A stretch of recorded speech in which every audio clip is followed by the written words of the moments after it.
Today, we're going to learn about memoirs. A memoir is considered nonfiction because it is the true story of something that happened in somebody's life. It's a memory that you write about, it's a snapshot of something that happened in your life, not your whole life story, not a whole entire autobiography. A memoir should be emotional and important. You should explain how it affected you. It may have an effect on others because it's unforgettable, a small moment that's worth sharing. People write memoirs because they want to share something they learned about life, something that impacted them that they feel would be good if it was shared with others. Today, we're going to hear the story of Lois Lowry's Crow Call.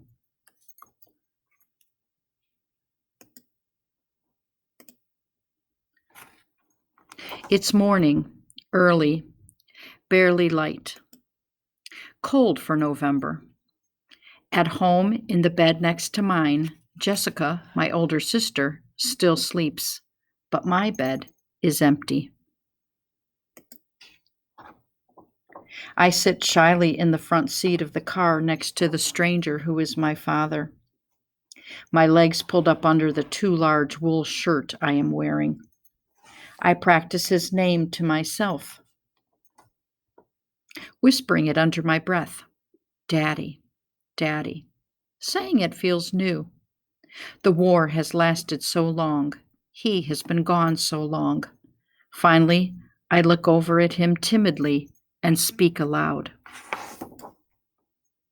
Daddy, I say, I've never gone hunting before. What if I don't know what to do?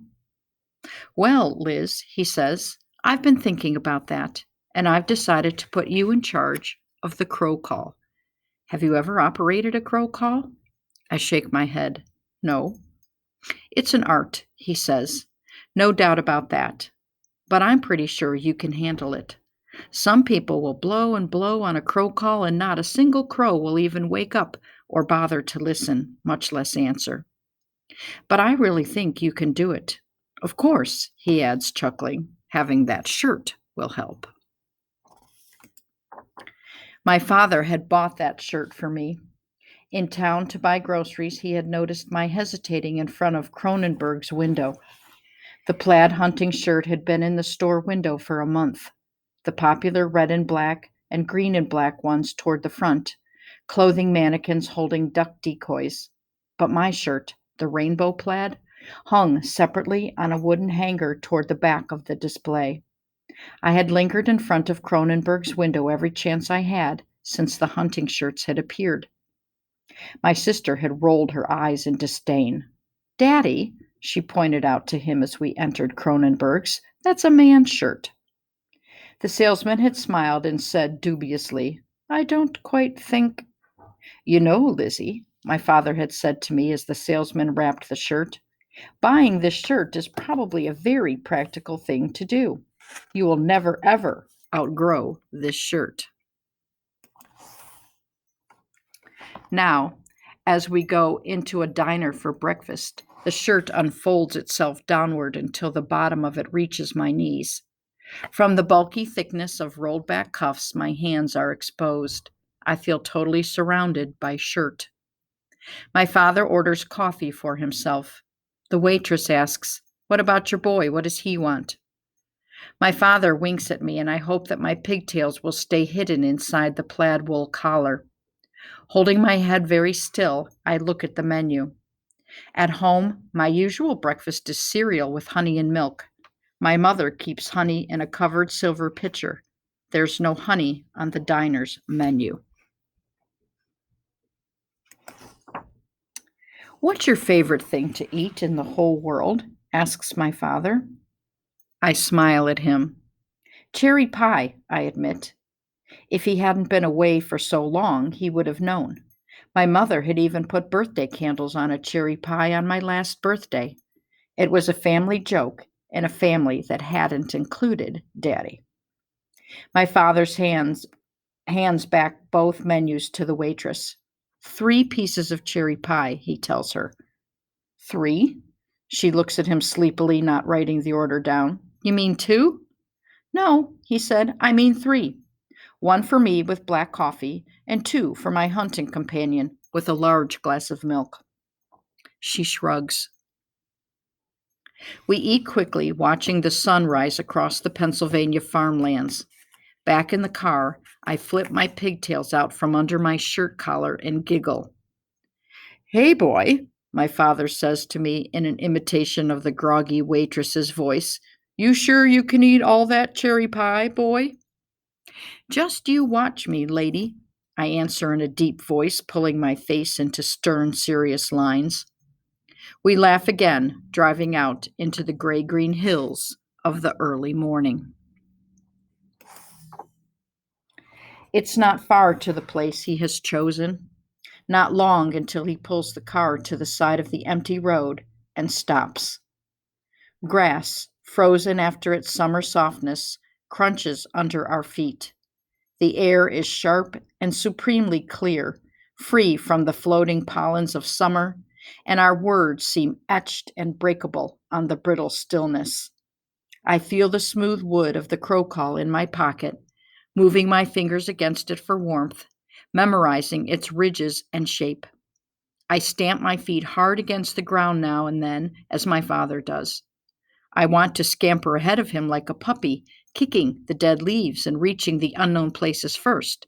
But there is an uneasy feeling along the edge of my back at the thought of walking in front of someone who is a hunter. The word makes me uneasy. Carefully, I stay by his side.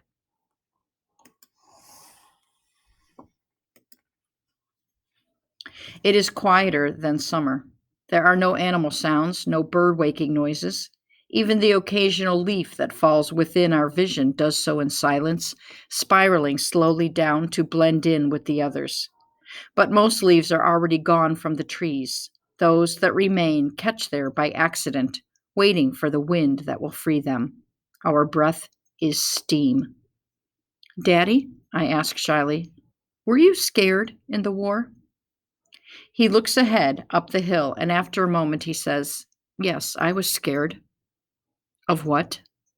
Lots of things. Of being alone, of being hurt, of hurting someone else. Are you still? He glances down. I don't think so. Those kinds of scares go away. I'm scared sometimes, I confide.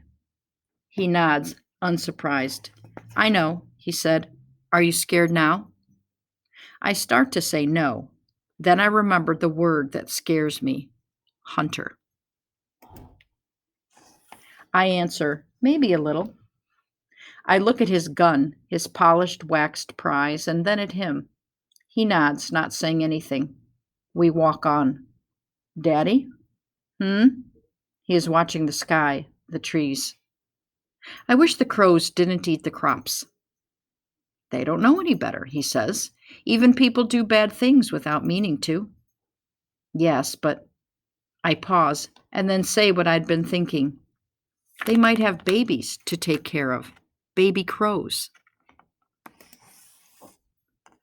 Not now, Liz, not this time of year, he says. By now, their babies are grown. It's a strange thing, but by now they don't even know who their babies are. He puts his free arm over my shoulders for a moment. And their babies grow up and eat the crops too, I say and sigh, knowing it to be true and unchangeable. It's too bad, he says. We begin to climb the hill. Can you call anything else, Daddy? Or just crows? Sure, he says. Listen, moo. That's a cow call. Guess the cows didn't hear it, I tease. Well, of course, sometimes they choose not to answer. I can do tigers too. Rrr. Ha, so can I. And bears.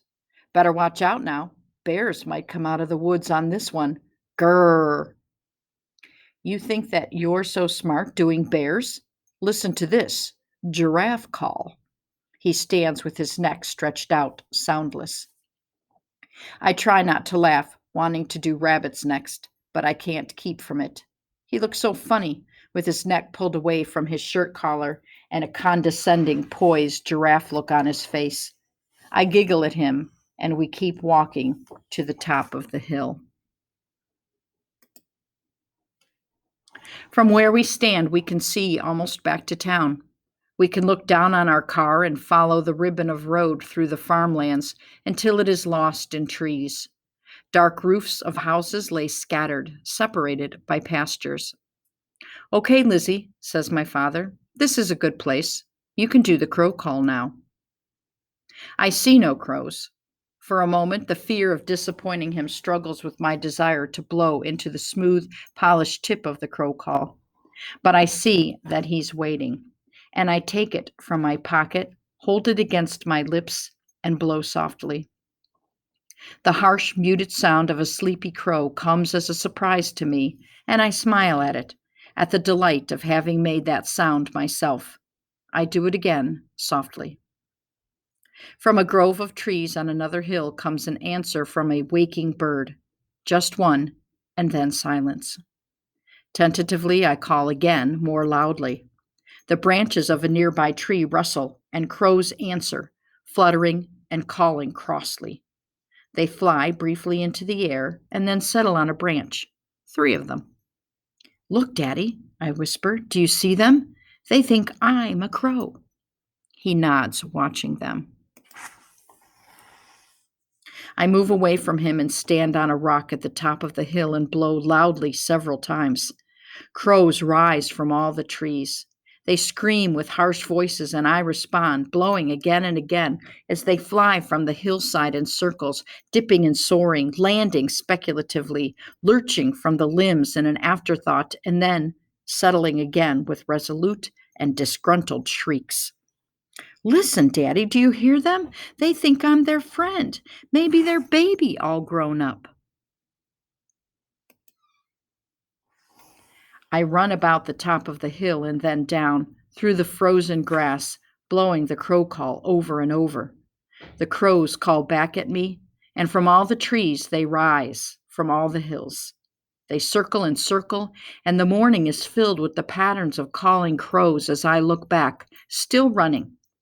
I can see my father sitting on a rock, and I can see he is smiling. My crow calling comes in shorter and shorter spurts as I become breathless. Finally, I stop and stand laughing at the foot of the hill, and the noise from the crows subsides as they circle and settle back in the trees. They are waiting for me. My father comes down the hill to meet me coming up. He carries his gun carefully, and though I am grateful to him for not using it, I feel that there is no need to say thank you. Daddy knows this already. The crows will always be there, and they will always eat the crops. And some other morning, on some other hill, a hunter, maybe not my daddy, will take aim. I blow the crow call once more to say good morning and goodbye and everything that goes in between. Then I put it into the pocket of my shirt and reach over out of my enormous cuff and take my father's hand. Lois Lowry is a child wearing the plaid shirt featured in this book. Of Crow Call, she says, the details of this story are true. They happened in 1945 to me and my father.